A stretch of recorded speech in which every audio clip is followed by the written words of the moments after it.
فرزند زہرا یہ حالات برے ہیں۔ کاشانہ بصیرت ایک ایسا مکمل یوٹیوب چینل جس پر محروم بصارت کے لیے بالخصوص اور تمام افراد کے لیے بالعموم سینکڑوں کی تعداد میں اسلامی کتب دستیاب ہیں۔ لہذا گزارش ہے کہ آپ اپنی ذمہ داری نبھاتے ہوئے کاشانہ بصیرت کو سبسکرائب کرنے کے ساتھ ساتھ بیل آئیکن کو پریس کیجئے تاکہ آپ علم کے حصول کے ساتھ ساتھ مذہب اہل بیت کی اشاعت میں بھی اہم کردار ادا کرتے رہیں۔ کاشانہ بصیرت۔ فرزند زہرا یہ حالات برے ہیں۔ بسم اللہ الرحمن الرحیم۔ السلام علیکم۔ یہ کتاب آپ کے لیے کاشانہ بصیرت کی یوٹیوب چینل کی جانب سے ریکارڈ کی جا رہی ہے۔ نام کتاب حیات القلوب، جلد دوم، تالیف علامہ مجلسی علیہ رحمہ۔ اب ہم کتاب کا پارٹ نمبر 54 پڑھیں گے۔ 28واں باب، حضرت کا مدینہ طیبہ میں ہجرت کر کے آنا کا بقیہ حصہ، صفحہ نمبر 520۔ علی بن ابراہیم نے روایت کی کہ مدینہ میں یہودیوں کے 3 خاندان آباد تھے، بنو قریظہ، بنو نذیر اور بنی قیقاع۔ جب حضرت صلی اللہ علیہ وسلم مدینہ میں تشریف لائے، یہ تینوں ملعون گروہ حضرت کی خدمت میں آئے اور پوچھا، اے محمد، ہم کو کس چیز کی دعوت دیتے ہو؟ فرمایا کہ خدا کی وحدانیت کی گواہی دو اور میرے رسول ہونے کا اقرار کرو۔ میں وہ ہوں جس کا وصف توریت میں ہو، اور علماء نے تم کو اس کی خبر دی ہے کہ مکے سے اس سنگستان مدینہ کی طرف ہجرت کروں گا، اور تمہارے ایک عالم نے جو شام سے آیا تھا تم کو آگاہ کیا تھا اور کہا تھا کہ میں نے شراب اور لذتیں ترک کر دی ہیں اور عیش و نشاط زائل ہو گیا اس سبب سے کہ ایک پیغمبر اس سنگستان میں محبوس ہوگا۔ وہ مکے سے نکلے گا اور اس شہر کی جانب ہجرت کر کے آئے گا۔ وہ آخری پیغمبر ہوگا اور سب سے بہتر ہوگا۔ خچر پر سوار ہوگا، پرانے لباس پہنے گا اور سوکھی روٹیوں پر قناعت کرے گا۔ اس کی آنکھوں میں سرخی ہوگی، دونوں شانوں کے درمیان مہر نبوت ہوگی۔ وہ اپنی تلوار کاندھے پر رکھے گا اور جہاد کرے گا اور کسی کی پرواہ نہ کرے گا۔ وہ بہت خوش مزاج ہوگا۔ اس کی بادشاہی وہاں تک ہوگی جہاں تک گھوڑوں کے پیر پہنچ سکتے ہیں۔ یہودیوں نے کہا، ہم نے یہ سب سنا ہے اور اس لیے آئے ہیں کہ آپ سے صلح کریں، اس بات پر کہ نہ ہم آپ کے ساتھ ہوں گے نہ آپ کے دشمنوں کے ساتھ ہوں گے، اور یہ شرط کرتے ہیں کہ آپ کے دشمنوں کی مدد نہ کریں گے اور آپ کے اصحاب کو اذیت نہ پہنچائیں گے، اور آپ ہمارے ساتھیوں سے کوئی تعارض نہ کریں گے، یہاں تک کہ ہم دیکھیں کہ آپ کا اور آپ کی قوم کا معاملہ کہاں تک پہنچا ہے۔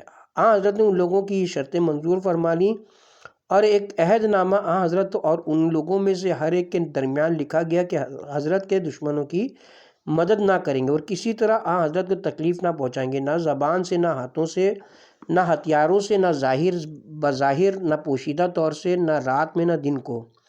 اور خدا کو اس پر گواہ بھی کیا اور یہ بھی لکھا کہ اگر مذکورہ امور میں سے ایک بھی عمل میں لائیں گے تو ان کا خون، ان کی عورتوں اور فرزندوں کا قید کرنا اور ان کے اموال غنیمت میں لے لینا حضرت صلی اللہ علیہ وآلہ وسلم پر حلال ہوگا۔ بنی نذیر کی جانب سے جس نے یہ سب اقرار کیا حی بن اخطب تھا۔ جب وہ اپنے گھر واپس آئے تو اس کے بھائیوں نے پوچھا کہ محمد کو کیسا پایا؟ اس نے کہا، وہ وہی ہیں جن کے اوصاف ہم نے کتابوں میں پڑھے ہیں اور علماء سے سنے ہیں، لیکن ہمیشہ میں ان کا دشمن ہی رہوں گا، اس لیے کہ ان کے سبب سے پیغمبری فرزندان اسحاق میں سے فرزندان اسماعیل میں منتقل ہو گئی، اور ہم کبھی فرزندان اسماعیل کی اطاعت نہیں کر سکتے۔ اور جس نے بنی قریظہ کی طرف سے عہد نامہ لکھا وہ کعب بن اسد تھا، اور جس نے بنی قیقاع کی طرف سے لکھا وہ مخرق تھا، جس کے پاس مال و دولت اور باغات سب سے زیادہ تھے۔ اس نے اپنی قوم سے کہا، تم جانتے ہو کہ یہ وہی پیغمبر ہیں، آؤ چل کر ان پر ایمان لائیں اور توریت و قرآن دونوں سے فیض حاصل کریں، لیکن اس کی قوم راضی نہیں ہوئی۔ حضرت صلی اللہ علیہ وسلم اس عرصے میں ابو ایوب انصاری کے مکان ہی میں اصحاب کے ساتھ نماز پڑھتے تھے۔ پھر اسد بن زرارہ سے فرمایا کہ اس زمین کو میرے واسطے خرید لو۔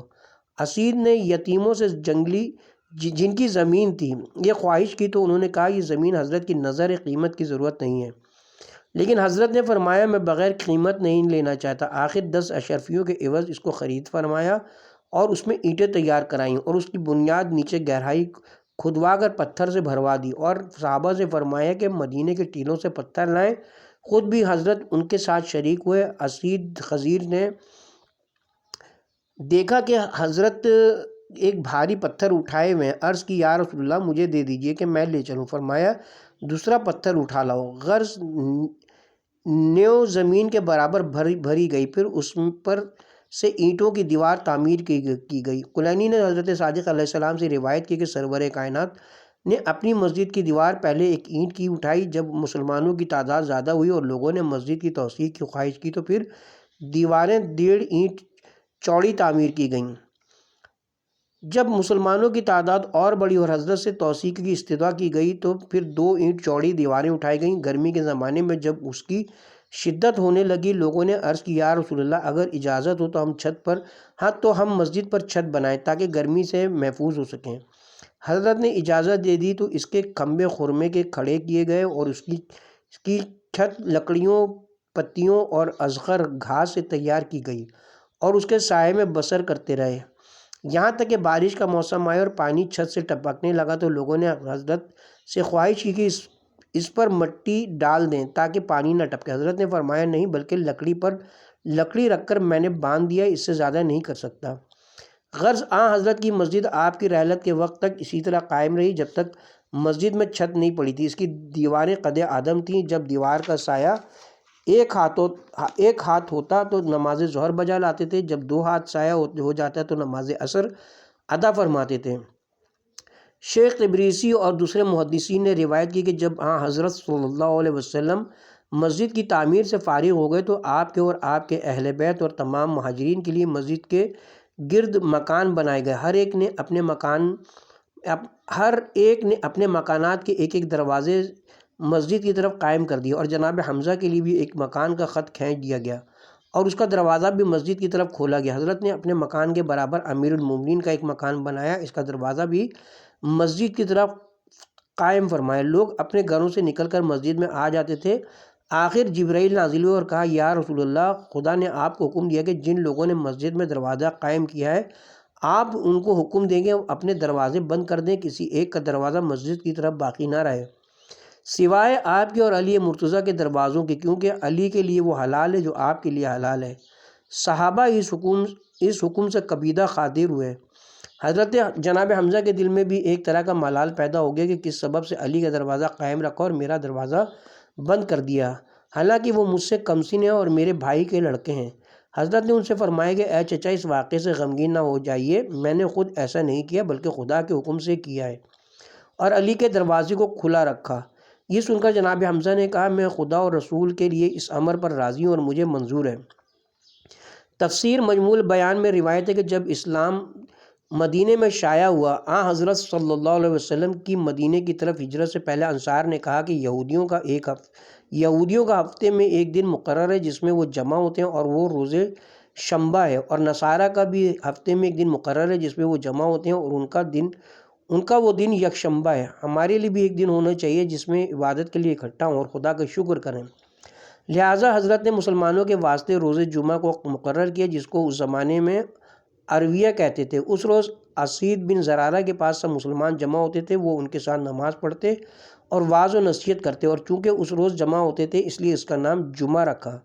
اسد اس روز گوسفند ذبح کرتے اور دوپہر اور شام کا کھانا کھلاتے تھے، چونکہ اس وقت تعداد کم تھی۔ اس کے بعد آیت جمعہ نازل ہوئی اور وہ پہلا جمعہ تھا جو اسلام میں مقرر ہوا، اور حضرت نے سب سے پہلے جمعہ جو منعقد کیا وہ تھا کہ جب مدینے کی طرف ہجرت کی اور قباء میں قیام فرمایا تو وہ 2 شنبے کا دن تھا اور 3 شنبہ اور 4 شنبہ اور 5 شنبہ تک وہاں ٹھہرے اور جمعے کے دن مدینے میں آئے اور مسجد بنی سالم میں نماز جمعہ ادا فرمائی جو وادی کے بیچ میں ہے۔ کتب معتبرہ میں مذکور ہے کہ ہجرت کے پہلے سال کے واقعات میں ایک واقعہ بھیڑیے کا حضرت کی نبوت کی شہادت دینا ہے، جیسا کہ پہلے بیان کیا جا چکا۔ اسی سال حضرت صلی اللہ علیہ وسلم نے زید بن حارث اور ابو رافع کو مکہ بھیجا تاکہ سودا بنت ربیعہ حضرت کی زوجہ اور حضرت کی لڑکیوں کو لائیں۔ اسی سال حضرت عائشہ کو آپ نے تجویز کیا، اسی سال نمازوں میں اضافہ ہوا، اسی سال حضرت نے مسلمانوں کے درمیان برادری قائم کی اور خود علی بن ابی طالب علیہ السلام کے بھائی بنے۔ حضرت امیر المومنین سے منقول ہے کہ جب حضرت نے مومنوں اور مہاجروں کے درمیان بھائی چارہ قرار دیا تو لوگ نسب اور رشتے کے سبب سے نہیں بلکہ اپنے ایمانی بھائیوں کا ترکہ پاتے تھے۔ جب اسلام کو تقویت حاصل ہوئی تو خدا نے آیت میراث نازل فرمائی اور وہ حکم منسوخ ہو گیا، اور بیان کرتے ہیں کہ اس زمانے میں عاشور محرم کا روزہ واجب ہوا۔ اسی سال جناب سلمان مسلمان ہوئے، جیسا کہ اس کے بعد ذکر آئے گا۔ اسی سال عبداللہ بن سلام جو علماء یہود میں سے تھے حضرت کی خدمت میں حاضر ہوئے اور چند سوالات کیے اور واقعے کے مطابق جوابات سن کر مسلمان ہوئے اور کہا یا رسول اللہ، یہودی جھوٹے اور بہتان بکنے والے ہیں، اگر میرا مسلمان ہونا سنیں گے تو مجھ پر بھی بہتان لگائیں گے، لہٰذا مجھ کو ان سے پوشیدہ رکھیے اور میرے بارے میں ان سے پوچھیے قبل اس کے کہ میرا اسلام لانا ان پر ظاہر ہو۔ حضرت نے ان کو چھپا دیا اور یہودیوں کو طلب فرمایا اور پوچھا عبداللہ بن سلام تم میں کیسا شخص ہے؟ وہ بولے ہم میں سب سے بہتر اور سب سے بہتر کا فرزند ہے، اور ہم میں سب سے بلند مرتبہ اور سب سے بلند مرتبے کا فرزند ہے، اور ہمارا عالم ہے اور ہمارے عالم کا بیٹا ہے۔ یہ سن کر حضرت نے فرمایا کہ اگر وہ مسلمان ہو جائے تو تم لوگ بھی مسلمان ہو جاؤ گے۔ وہ کہنے لگا کہ خدا اس کو اس امر سے اپنی پناہ میں رکھے۔ یہ سن کر حضرت نے فرمایا اے عبداللہ باہر آ جاؤ۔ عبداللہ ان کے سامنے آ گئے اور کہا اشہد ان لا الہ الا اللہ و اشہد ان محمد رسول اللہ۔ یہ دیکھ کر یہودیوں نے کہا کہ وہ ہم میں سب سے بدتر اور سب سے بدتر کا فرزند، ہم میں سے سب سے زیادہ جاہل اور جاہل ترین شخص کا بیٹا ہے۔ اسی سال اذان مقرر ہوئی۔ اسی سال برا ابن مرور جو نقیبوں میں سے ایک نقیب تھے برحمت الہی واصل ہوئے، اور اسد بن زرارہ نے بھی جو ایک نقیب تھے وفات پائی۔ کلثوم بن مدام کی بھی وفات اسی سال ہوئی۔ مشرقین مکہ میں سے عاص بن وائل اور ولید بن مغیرہ بھی اسی سال جہنم واصل ہوئے۔ اس کے ساتھ ہی 28واں باب حضرت صلی اللہ علیہ وسلم کا مدینہ طیبہ میں ہجرت کر کے آنا اپنے اختتام کو پہنچا۔ آغاز ہوتا ہے 29واں باب غزوات کے نادر حالات اور بدر کبریٰ تک کے غزوات کا ذکر۔ بس سند ہے صحیح و حسن و معتبر حضرت امام جعفر صادق علیہ السلام اور امام علی نقی علیہ السلام سے منقول ہے اگر کوئی کسی اہم کام کے لیے منت ماننے کے کثیر رقم صدقہ کروں گا تو اس کو چاہیے کہ 80 درہم تصدق کرے، اس لیے کہ خداوند عالم نے قرآن میں جناب رسول خدا صلی اللہ علیہ وسلم اور مومنوں سے خطاب فرمایا ہے، یعنی خدا نے تمہاری کثیر موقعوں پر مدد کی ہے۔ حضرت نے فرمایا کہ ہم نے ان مواقع کو شمار کیا جن میں حضرت نے مشرکوں سے جہاد کیا تھا اور خدا نے حضرت کی مدد کی تو وہ 80 موقع تھے، اور شیخ تبریسی نے مجموع البیان میں روایت کی کہ جن غزوات میں حضرت بنفس نفیس موجود تھے وہ 26 غزوے ہیں۔ سب سے پہلا غزوہ ابوا تھا۔ کتاب کا حوالہ ہے، قول مؤلف حدیث میں بعض معمولی واقعات بھی محسوب ہوئے ہیں جن کو میں نے شمار میں نہیں لیا، جیسا کہ بعض متفرق حدیثوں کے تذکرے میں انشاءاللہ مذکور ہوگا۔ پھر غزوہ بواتا، مولوی فرماتے ہیں کہ شعار وہ الفاظ لڑائی میں بار بار زبان پر جاری کیے جاتے ہیں تاکہ گرد و غبار کی تاریکی میں ایک دوسرے کو پہچانے اور دشمن کے لشکر والے اور اپنی فوج والے شناخت ہو سکیں۔ پھر غزوہ بواتا، غزوہ عشیرہ، غزوہ بدر اولا، غزوہ بدر کبریٰ، غزوہ بنی سلیم، غزوہ سویگ، غزوہ ذی امر، غزوہ احد، غزوہ بحران، غزوہ اسد، غزوہ بنی نذیر، غزوہ ذات القرا، غزوہ بدر اخیرہ، غزوہ دومۃ الحندل، غزوہ خندق، غزوہ بنی قریظہ، غزوہ بنی لحان، غزوہ بنی قرد، غزوہ بنی مستلق، غزوہ حدیبیہ، غزوہ خیبر، فتح مکہ، غزوہ حنین، غزوہ طائف اور غزوہ تبوک تھے۔ ان میں سے 9 غزوات میں حضرت نے خود جہاد کیا۔ پہلا غزوہ بدر کبریٰ جو ہجرت کے دوسرے سال 17 ماہ رمضان روز جمعہ کو واقع ہوا۔ دوسرا غزوہ احد ہے جو ہجرت کے تیسرے سال ماہ شوال میں ہوا۔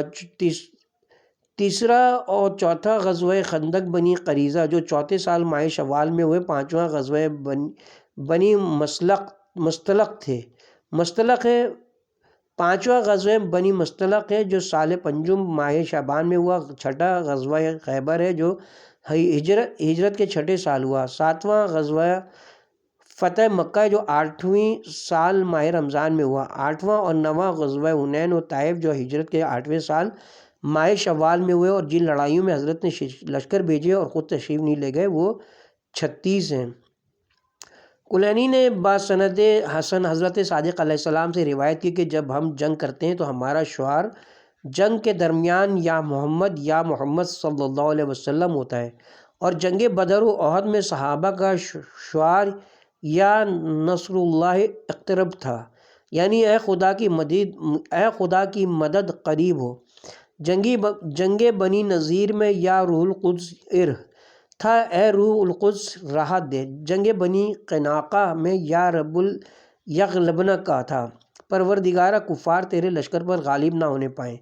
جنگ طائف میں یا رضوان تھا۔ حنین کی جنگ میں یا بنی عبداللہ تھا۔ جنگ احزاب میں حامیم لا ینصرون تھا۔ جنگ بنی قریظہ میں یا سلام و اسلامون تھا۔ جنگ مرسی میں جس کو بنی مستلق بھی کہتے ہیں، الا الہ اللہ الامر۔ جنگ حدیبیہ میں الا لعنت اللہ علی الظالمین تھا۔ جنگ خیبر میں یا علی آتہم من غل یا علی آتہم من غل تھا۔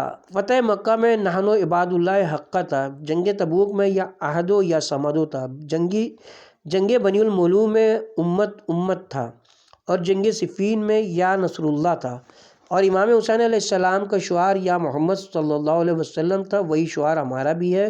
اور کلینی نے باسند معتبر حضرت صادق علیہ السلام سے روایت کی کہ اہل مدینہ کا ایک گروہ حضرت کی خدمت میں حاضر ہوا۔ حضرت نے ان سے پوچھا کہ جنگ میں تمہارا شعار کیا ہے؟ انہوں نے کہا حرام ہے۔ فرمایا کہ اپنا شعار حلال کو قرار دو۔ دوسری روایت میں کہ جنگ بدر میں مسلمانوں کا شعار یا منصور امت تھا۔ احد کی لڑائی میں مہاجرین یا نبی اللہ یا عبداللہ یا بنی عبد الرحمن کہتے تھے، اور قبیلہ اوس والے یا بنی عبداللہ کہتے تھے۔ احادیث معتبرہ میں حضرت صادق علیہ السلام سے منقول ہے کہ جب حضرت سرور کائنات صلی اللہ علیہ وسلم کوئی لشکر کسی دشمن کی طرف بھیجتے تھے تو ان کے لیے دعا کرتے تھے، اور لشکر کے سرداروں کو ان کے ماتحتوں کے ساتھ طلب فرما کر اپنے پاس بیٹھاتے، اور سردار کو خود اس کے اور اس کے لشکر کے بارے میں تقوی اور پرہیزگاری کی ہدایت فرماتے۔ پھر ہر ایک سے تاکید فرماتے کہ خدا کا نام لے کر اور اس سے مدد طلب کرتے جاؤ، اور خدا اور رسول کی خوشنودی کے لیے جہاد کرو ہر اس شخص کے ساتھ جو خدا کا منکر ہے، اور مکر و فریب مت کرو، غنیمت سے کچھ مت چراؤ، اور کافروں کو قتل کرنے کے بعد ان کے ہاتھ پیر اور آنکھ ناک اور دوسرے اعضاء مت قطع کرو، اور بوڑھوں بچوں اور عورتوں کو مت قتل کرو، اور نہ راہبوں کو جو عبادت خانوں میں بیٹھے ہوں یا غاروں اور پہاڑوں میں خلوت گزی ہوں، اور نہ درختوں کو کاٹو سوائے ان کے جن سے تم کو دشواری اور زحمت ہو، اور مسلمانوں میں کوئی کسی کافر کو امان دے دے تو وہ تمام مسلمانوں کی طرف سے امان میں ہوگا، اس کو چھوڑ دو تاکہ خدا کے کلام کو سنے۔ اگر وہ تمہارے دین کا تابع ہو جائے تو وہ دین میں تمہارا بھائی ہے، اور اگر انکار کرے تو اس کے جائے پناہ میں اس کو پہنچا دو، اور اس کے قتل پر خدا سے مدد کے طلبگار رہو۔ اور دوسری روایت میں فرمایا خرمے کے درختوں کو مت جلاؤ اور پانی میں غرق مت کرو، پھلدار درختوں کو مت کاٹو، زراعت کو آگ مت لگاؤ، ممکن ہے کہ تم اس کے محتاج و ضرورت مند ہو، حلال جانوروں کے پیروں کو مت کاٹو جب تک کہ ان کے کھانے کی ضرورت نہ ہو۔ جب مسلمانوں کے دشمنوں کا مقابلہ ہو تو پہلے ان کو 3 امور کی دعوت دو، اگر ایک بات بھی مان لیں تو قبول کرو اور ان کو چھوڑ دو۔ سب سے پہلے ان کو اسلام کی دعوت دو، اگر وہ مسلمان ہو جائیں تو ان کو دارالسلام کی جانب ہجرت کا مشورہ دو، اگر وہ ہجرت نہ کرنا چاہیں اور اپنے شہر میں رہنا ہی پسند کریں تو اعراب کے مانند ہوں گے جن کو غنیمت سے حصہ نہ ملے گا جب تک کہ وہ ہجرت نہ کریں۔ اگر وہ دعوت اسلام قبول نہ کریں تو ان کو جزیہ دینے کی شرط پیش کرو، اگر وہ اہل کتاب سے ہوں کہ وہ اپنے ہاتھ سے ذلت و خواری کے ساتھ جزیہ دیں، اگر وہ یہ شرط قبول کریں تو ان سے دستبردار ہو جاؤ، اگر ان میں سے کوئی بات نہ مانے تو خدا سے مدد طلب کرو اور ان سے جہاد کرو۔ اگر کبھی اہل قلعہ کا محاصرہ کرو اور وہ تم سے خواہش کریں کہ خدا کے احکام پر قلعے سے باہر آئیں تو قبول کرو، بلکہ اپنے میں کسی کو حاکم بنا لو، شاید تم کو ان کے بارے میں حکم خدا کا علم نہ ہو، اور اگر تم ان کو امان دے تو اپنی امان کے ساتھ امان دو، خدا اور رسول کی امان کے ساتھ امان مت دو۔ اور جناب امیر سے بسند معتبر روایت ہے کہ آن حضرت صلی اللہ علیہ وسلم نے فرمایا کہ مشرکوں کے پانی میں زہر مت ملاؤ۔ بس سند موثق جناب صادق علیہ السلام سے روایت ہے کہ آن حضرت نے کبھی کسی دشمن پر شبخون نہیں مارا۔ جناب صادق علیہ السلام سے بسند موثق روایت ہے کہ جناب رسول خدا کے لشکر کی تعداد جنگ بدر میں 313 اور جنگ خندق میں 900 تھی۔ حدیث معتبر میں حضرت امام رضا علیہ السلام سے روایت ہے کہ آن حضرت صلی اللہ علیہ وسلم نے جنگ کے ذریعے سے جب خیبر کو حاصل کیا، زمین و باغ اور کھیتوں کو شراکت میں اہل خیبر کو دے دیا کہ ان سے جو کچھ حاصل ہو نصف مسلمانوں کو حصہ دے ہوگا، اور نصف کے حقدار وہ خود ہوں گے۔ اس اپنے نصف سے زکوٰۃ عشر اور نصف عشر دیں۔ اور جب اہل طائف مسلمان ہوئے تو ان پر زکوٰۃ عشر اور نصف عشر کے سوا اور کچھ مقرر نہ فرمایا۔ اور مکہ معظمہ میں جب قوت کے ساتھ داخل ہوئے تو وہاں کے سب باشندے اسیر ہوئے۔ حضرت نے سب کو آزاد کر دیا اور فرمایا جاؤ، میں نے تم سب کو رہا کر دیا اور معاف کیا۔ بسند معتبر حضرت صادق علیہ السلام سے روایت ہے کہ جناب رسول خدا صلی اللہ علیہ وسلم نے مسلمانوں کا لشکر کافروں سے جنگ کے لیے روانہ فرمایا۔ جب وہ لشکر واپس آئے تو حضور نے فرمایا کہ مرحبا، معمولی جہاد سے تو تم فارغ ہو گئے، لیکن تم پر جہاد اکبر ابھی باقی ہے۔ پوچھا جہاد بزرگ کیا ہے؟ فرمایا نفس امارہ کے ساتھ جہاد کے اس کی خواہشات سے روکو، وہ تمام جہادوں سے دشوار ہے۔ دوسری معتبر سند کے ساتھ انہی حضرت سے روایت ہے کہ جناب رسول خدا صلی اللہ علیہ وسلم نے دیہاتی عربوں کے ساتھ اس شرط پر صلح کی کہ وہ اپنے مکانوں میں رہیں، ہجرت نہ کریں، لیکن شرط یہ ہے کہ اگر کوئی جہاد کا موقع آئے تو اس میں شریک تو ہوں گے، مگر ان کو مال غنیمت سے حصہ نہ ملے گا۔ اور بسند موثق انہی حضرت سے روایت ہے کہ حضرت عورتوں کو اپنے ساتھ جنگ میں لے جاتے تھے کہ مردوں کی مرہم پٹی کریں گے، لیکن ان کو غنیمت میں حصہ نہ ملے گا، مگر تھوڑی سی عطا و بخشش کے طور پر دے دیا کرتے تھے۔ دوسری معتبر حدیث میں روایت ہے کہ جناب رسول خدا صلی اللہ علیہ وسلم سے لوگوں نے قول حق تعالی پارہ نمبر 10 آیت نمبر 60 سورہ انفال کی تفسیر دریافت کی، یعنی کافروں کے لیے مہیا کرو طاقت جو تم سے ہو سکے۔ حضرت نے فرمایا اس سے مراد تیر اندازی ہے۔ دوسری معتبر حدیثوں میں وارد ہوا ہے کہ جناب رسول خدا گھوڑے اور اونٹ اس شرط پر دوڑاتے تھے کہ جو کچھ اس سے حاصل ہو جہاد پر صرف کریں۔ اور آیت کریمہ اور حدیث میں وارد ہوا ہے کہ ابتدا میں جہاد کے لیے مقرر تھا کہ 100 مسلمان 1000 کافروں کے مقابلے میں کھڑے ہوں اور میدان سے بھاگیں نہیں۔ پھر خدا نے ان پر فضل کیا اور اس حکم کو منسوخ فرما دیا اور 100 مسلمانوں کو 200 سے مقابلے کرنا مقرر فرمایا اور بھاگنے کی ممانعت فرمائی، لیکن اگر دشمن زیادہ ہو تو اختیار دیا کہ مقابلہ کریں یا بھاگ جائیں۔ شیخ طوسی نے بسند معتبر حبہ اور ارنی سے روایت کی کہ جناب رسول خدا صلی اللہ علیہ وسلم نے حقیبہ کو نامہ لکھا جو عرب کے رئیسوں میں سے تھا۔ اس نے اپنے ڈول کی تہ میں اس خط کو سی دیا۔ اس کی لڑکی نے کہا کہ عرب کے سب سے بہتر اور سردار کے نامے کی تم نے یہ قدر کی، بہت جلد کسی سخت بلا میں مبتلا ہوگے۔ ناگاہ حضرت کا لشکر اس پر حملہ آور ہوا، وہ بھاگا، اس کا قلیل و کثیر تمام سامان لشکر والوں نے لوٹ لیا۔ آخر وہ حضرت کی خدمت میں حاضر ہو کر مسلمان ہوا۔ حضرت نے فرمایا دیکھ یہ ہے جو کچھ تیرا مال و سامان تھا، مسلمانوں نے آپس میں تقسیم نہیں کیا، لے جا۔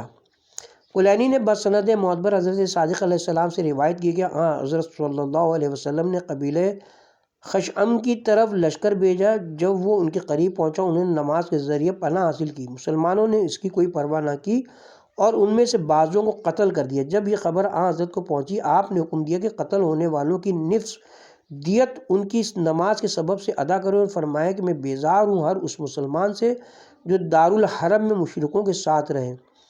شیخ تبریسی نے روایت کی کہ سب سے پہلا لشکر جو حضرت صلی اللہ علیہ وسلم نے مشرقین کی طرف بھیجا وہ تھا جس میں حمزہ بن عبد المطلب کو 30 سواروں کے ساتھ مقام جہنیہ کے دریا کے کنارے بھیجا تھا۔ آپ ابو جہل کے مقابلے پر پہنچے جس کے ساتھ 130 مشرقین تھے۔ مجدی بن عمر درمیان میں پڑ گیا اور معاملہ رفع دفع کر دیا اور بغیر جنگ کے جناب حمزہ واپس آئے۔ پھر جناب رسول خدا ماہ سفر میں جو ہجرت کا 12واں مہینہ تھا قریش اور بنی زمرہ کے ساتھ جنگ کے لیے متوجہ ہوئے اور بوات تک پہنچے اور بغیر جنگ کے واپس آئے۔ یہ سب سے پہلا جہاد تھا جس میں حضرت خود گئے تھے اور ماہ ربیع الاول میں عبیدہ بن حرس کو 60 مہاجرین کے ساتھ، جس میں انصار میں سے ایک شخص بھی نہ تھا، مشرقین سے جنگ کے لیے روانہ کیا، اور سب سے پہلا علم جو حضرت نے تیار کیا اسی جہاد میں کیا۔ ابو عبیدہ سے مشرقین کے ساتھ احیا کے مقام پر مقابلہ ہوا، جن کا سرغنہ ابو سفیان تھا۔ ایک نے دوسرے پر چند تیر پھینکے اور بس۔ پھر ماہ ربیع اول میں حضرت خود قریش کے ساتھ جہاد کے لیے تیار ہوئے اور بوات کے مقام پر پہنچے اور بغیر جنگ کے واپس آئے۔ پھر حضرت غزوہ عشیرہ کے لیے نکلے، قافلہ قریش سے مقابلے کے ارادے سے عشیرہ تک پہنچے، جو ینی میں ایک موضوع ہے، اور تمام ماہ جمادی الاول جمادی الثانی کے چند ایام وہاں ٹھہرے اور بنی مدلج اور قبیلہ زمرہ کی اولاد سے صلح کر کے واپس آئے۔ عمار یاسر سے روایت کی گئی ہے، وہ کہتے ہیں میں حضرت امیر المومنین کے ہمراہ غزوہ عشیرہ میں تھا۔ حضرت نے مجھ سے فرمایا اے ابو الیقظان، آؤ بنی مدلج کے حالات چل کر دیکھیں کہ وہ اپنے چشمے پر کس طرح کام کرتے ہیں۔ میں حضرت کے ساتھ ان کے قریب گیا اور کچھ دیر دیکھتا رہا کہ ہم پر نیند غالب آ گئی اور ہم نخلستان میں جا کر خاک پر سو رہے۔ ناگاہ جناب رسول خدا صلی اللہ علیہ وسلم نے ہم کو بیدار کیا۔ جناب امیر کے جسم سے خاک جھاڑ رہے تھے اور فرماتے تھے ابو تراب اٹھو۔ فرمایا کہ اے ابو تراب، اب میں تم کو شقی ترین مردم سے آگاہ کروں۔ جناب امیر فرماتے کہ میں نے عرض کی ہاں یا رسول اللہ۔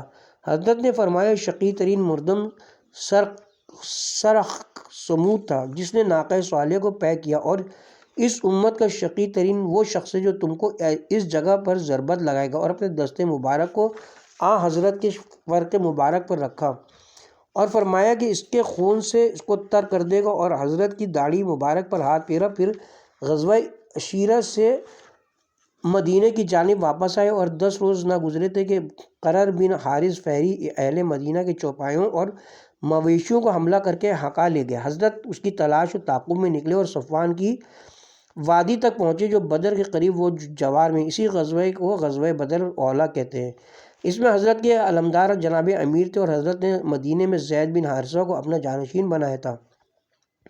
غرض قرر کو نہ پایا اور مدینہ واپس آئے، اور جمادی الثانی کے باقی ایام اور رجب و شعبان کے پورے مہینے حضرت مدینہ میں اقامت پذیر رہے۔ اسی اثنا میں حضرت نے سعد بن ابی وقاص کو 80 اشخاص کے ساتھ بھیجا، وہ بھی بغیر جنگ کے واپس آئے۔ پھر مدینے والوں کے گروہ کے ساتھ عبداللہ بن حجش کو مدینے سے باہر بھیجا، ان کو جنگ کی اجازت نہیں دی تھی، یہ ماہ حرام تھا، اور ایک خط لکھ کر دیا اور فرمایا کہ جب 2 روز راستہ طے کر لینا تو اس خط کو پڑھنا، جو کچھ اس میں لکھا ہوا ہے وہ اس پر عمل کرنا۔ انہوں نے بموجب تاکید کے 2 روز کے بعد اس خط کو کھولا اور پڑھا۔ اس میں لکھا تھا کہ نخیلہ میں جا کر قیام کرو اور قریش کے حالات سے جن کا تم کو علم ہوتا رہے مجھ کو اطلاع کر دیتے رہو۔ یہ پڑھ کر کہا دل و جان سے منظور ہے، اور اپنے ساتھیوں سے کہا کہ جس کو شہادت پسند ہو وہ میرے ساتھ آئے۔ یہ سن کر ہمراہی ان کے ساتھ چلے اور نخیلہ میں پہنچے۔ وہاں عمرو بن حرزمی، حکم بن کیسان، عثمان اور مغیرہ پسرانے عبداللہ بھی منقع اور چھال اور کھانے کی چیزیں برائے تجارت طائف سے خرید کر لیے ہوئے آئے۔ وہ مکہ جا رہے تھے جب ان لوگوں نے لشکر اسلام کو وہاں دیکھا، اور خوفزدہ ہوئے مسلمانوں میں سے واقد بن عبداللہ نے اپنا سر منڈوا لیا اور ان پر ظاہر کیا کہ گویا ہم لوگ عمرے کے لیے آئے ہیں، جنگ کا ارادہ نہیں ہے۔ وہ ماہ رجب کا آخری دن تھا۔ یہ سن کر مشرقین مطمئن ہو گئے اور وہاں قیام پذیر ہو گئے۔ حضرت صلی اللہ علیہ وسلم کے اصحاب نے مشورہ کیا کہ اگر ہم ان سے جنگ کرتے ہیں تو ماہ حرام میں جنگ قرار پائے گی، اور اگر چھوڑ دیتے ہیں تو یہ کل مکے میں پہنچ جائیں گے۔ اور مجموع بیان کی روایت کے مطابق ان پر مشتبہ تھا کہ آیا ماہ رجب شروع ہو گیا یا نہیں۔ آخر ان کی یہ رائے قرار پائی کہ ان کو قتل کر دو۔ چنانچہ واقد بن عبداللہ نے ایک تیر عمرو بن خزرمی کو مارا اور اس کو قتل کر دیا۔ اس کے ساتھی یہ دیکھتے ہی بھاگ گئے۔ مسلمانوں نے ان کا مال و سامان غنیمت میں لے لیا اور مدینے لائے، اور مشرقین میں سے 2 شخصوں کو اسیر بھی کر لیا تھا۔ علی بن ابراہیم کی روایت کے مطابق یہ واقعہ ماہ رجب کی پہلی تاریخ کو ہوا، جب مال غنیمت حضرت کی خدمت میں پیش کیا تو آپ نے فرمایا کیا میں نے ماہ حرام میں جنگ کرنے کی ممانعت نہیں کی تھی، اور آپ نے مال غنیمت اور اسیروں پر تصرف نہ کیا؟ وہ لوگ اپنی اس حرکت پر نادم و پشیمان ہوئے۔ ادھر کفار قریش نے حضرت کی خدمت میں خط لکھا کہ آپ نے ماہ حرام کو حلال کر دیا اور خوریزی کی اور مال لوٹ لیا شہر حرم میں، جبکہ لوگ امن میں رہتے ہیں۔ اس وقت خدا نے یہ آیتیں نازل فرمائیں، اے رسول تم سے لوگ ماہ حرام میں جنگ کے متعلق سوال کرتے ہیں۔ پارہ نمبر 2 آیت نمبر واضح نہیں ہو رہا ہے اس میں، سورہ بقرہ۔ اے رسول ان سے کہہ دو جنگ ماہ حرام میں بہت سخت ہے، لیکن کفار جو لوگوں کو راہ خدا سے روکتے ہیں اور خدا کا انکار کرتے ہیں اور مسلمانوں کو مسجد الحرام میں داخل ہونے سے منع کرتے ہیں اور مسجد سے نکالتے ہیں، اور یہ باتیں تو خدا کے نزدیک ماہ حرام میں قتال کرنے سے زیادہ سخت اور برتر ہیں، اور دین میں فتنہ و فساد مار ڈالنے سے زیادہ شدید ہے۔ جب یہ آیتیں نازل ہوئیں تو حضرت نے غنیمت میں لے لیا اور اسیروں کو رہا کر دیا۔ یہ واقعہ جنگ بدر سے 2 مہینے پہلے واقع ہوا۔ بعض معتبر حدیث کتابوں میں ہجرت کے سال دوئم کے واقعات میں مذکور ہے کہ اس سال آخر ماہ سفر میں جناب امیر المومنین کا نکاح جناب سیدہ کے ساتھ ہوا اور ماہ ذی الحجہ میں زفاف واقع ہوا۔ بعض کہتے ہیں کہ ہجرت کے 5ویں مہینے ماہ رجب میں نکاح ہوا اور جنگ بدر سے واپسی کے بعد زفاف واقع ہوا۔ بعض کہتے ہیں کہ تجویز ماہ ربیع اول میں ہجرت کے دوسرے سال واقع ہوئی اور زفاف بھی اسی مہینے میں ہوا، اور امام حسن کی ولادت دوسرے سال ہوئی۔ اور بعض کا قول ہے کہ ہجرت کے تیسرے سال ماہ رمضان کی 15ویں کو ہوا اور چوتھے سال امام حسین کی ولادت ہوئی۔ ان تاریخوں کے بارے میں حقیقت اپنے اپنے مقام پر بیان ہوگی انشاءاللہ تعالی۔ اور ہجرت کے دوسرے سال قبلہ بیت المقدس کی بجائے کعبہ قرار پایا۔ اس کا سبب یہ ہے کہ جب حضرت صلی اللہ علیہ وسلم مکہ معظمہ میں تو کعبہ اور بیت المقدس دونوں طرف نماز میں رخ کرتے تھے۔ جب مدینے میں ہجرت کر کے آئے دونوں کی طرف ایک ساتھ رخ کرنا ممکن نہ تھا، لہذا خدا نے ان کو حکم دیا کہ بیت المقدس کی طرف رخ کر کے نماز پڑھیں تاکہ لوگوں کی تالیف قلوب ہوتی رہے اور آپ کی تکذیب نہ کریں، کیونکہ اپنی کتابوں میں پڑھ چکے کہ حضرت 2 قبلے والے ہوں گے، اور حضرت صلی اللہ علیہ وسلم کعبے کو قبلہ قرار دینا زیادہ پسند کرتے تھے کیونکہ وہ آپ کے آباء و اجداد اور حضرت جناب ابراہیم کا قبلہ تھا، اور 7 ماہ کے بعد یا 16 یا 17 یا 18 یا 19 مہینے بعد علی الاختلاف وہ قبلہ منسوخ ہوا اور حضرت کعبے کی جانب معمور ہوئے اور رخ کیا، جیسا کہ خداوند عالم قرآن مجید میں ارشاد فرماتا ہے۔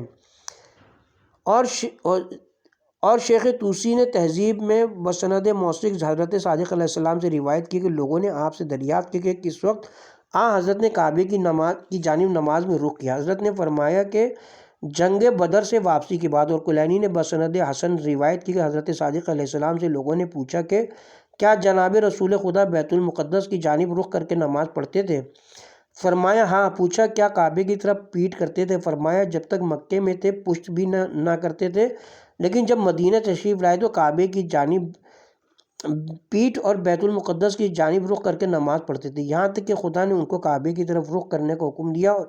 اور ابن بابویہ نے روایت کی کہ جناب رسول خدا نے مکے میں معبوس بر رسالت ہونے کے 13 سال تک اور 19 ماہ تک مدینے میں بیت المقدس کی طرف رخ کر کے نماز پڑھی، تو یہودیوں نے کہا کہ تم ہمارے تابع ہو، اور حضرت رنجیدہ ہوئے اور رات کے وقت باہر نکل کر آسمان کی جانب نظر کی، یعنی وحی کے انتظار میں تھے۔ صبح ہوئی اور آپ نے نماز ادا کی اور وحی کا انتظار کرتے رہے، یہاں تک کہ ظہر کا وقت آیا اور آپ نے 2 رکعت نماز ادا کی تھی کہ جبرائیل نازل ہوئے اور یہ آیت لائے۔ پارہ نمبر 2 آیت نمبر 144 سورہ بقرہ۔ بے شک ہم تمہارا آسمان کی طرف بار بار نظر کرنا دیکھتے تھے، لہٰذا ہم تم کو اس قبلے کی طرف پھیرے دیتے ہیں جس کو تم پسند کرتے ہو۔ اور جبرائیل نے نماز ہی میں حضرت صلی اللہ علیہ وآلہ وسلم کا ہاتھ پکڑ کے آپ کو قبلے کی طرف پھیر دیا۔ وہ لوگ جو آپ کے پیچھے تھے سب نے کعبے کی جانب رخ کر لیا، مرد عورتوں کی جگہ پر اور عورتیں مردوں کی جگہ پر ہو گئے، تو پہلی 2 رکعت بیت المقدس کی طرف ہوئی اور آخری 2 رکعت کعبے کی طرف ادا کی گئی۔ یہ خبر مدینے کی دوسری مسجدوں میں بھی پہنچی تو وہاں کے لوگوں نے جو 2 رکعت نماز ادا کر چکے تھے اثناء نمازی میں کعبے کی جانب رخ کر لیا۔ اس سبب سے وہ مسجد 2 قبلہ والی مسجد مشہور ہو گئی۔ اس وقت مسلمانوں نے کہا جو نمازیں ہم نے بیت المقدس کی جانب پڑھی ہیں وہ ضائع ہوئیں۔ اس وقت خدا نے یہ آیت نازل کی۔ پارہ نمبر 2 آیت نمبر 143 سورہ بقرہ۔ یعنی خدا ایسا نہیں کہ خدا تمہارے ایمان کو ضائع کر دے گا، یعنی تمہاری نمازوں کو جو بیت المقدس کی جانب تم نے پڑھی ہیں، اور حدیث موثق میں منقول ہے کہ جن لوگوں نے مسجد قبلتین کی جانب نماز پڑھی تھی وہ عبد الحشل تھے۔ اس بارے میں بہت سی حدیثیں ہیں۔ بعض کہتے ہیں کہ قبلے کے منقلب ہونے کے بعد مسجد قباء کی تعمیر ہوئی اور حضرت نے اپنے ہاتھ سے اس کی تعمیر کی، اور کہتے ہیں کہ ہجرت کے دوسرے سال ماہ شعبان میں تعمیر ہوئی، اور اسی سال ماہ رمضان کے روزے فرض ہوئے، اور اسی سال زکوٰۃ الفطرہ واجب ہوئی، اور اسی سال جناب رسول خدا صلی اللہ علیہ وسلم نے عید الفطر کی نماز صحرا میں جا کر ادا کی۔ اس بیان کے ساتھ ہی 29واں باب غزوات کے نادر حالات اپنے اختتام کو پہنچا، اور یہاں پہ ہم کتاب کے پارٹ نمبر 54 کا بھی اختتام کرتے ہیں۔ پارٹ نمبر 55 کا آغاز 30واں باب جنگ بدر کے حالات یعنی غزوہ بدر کبریٰ جو اسلام کی سب سے بڑی فتح سے کریں گے انشاءاللہ۔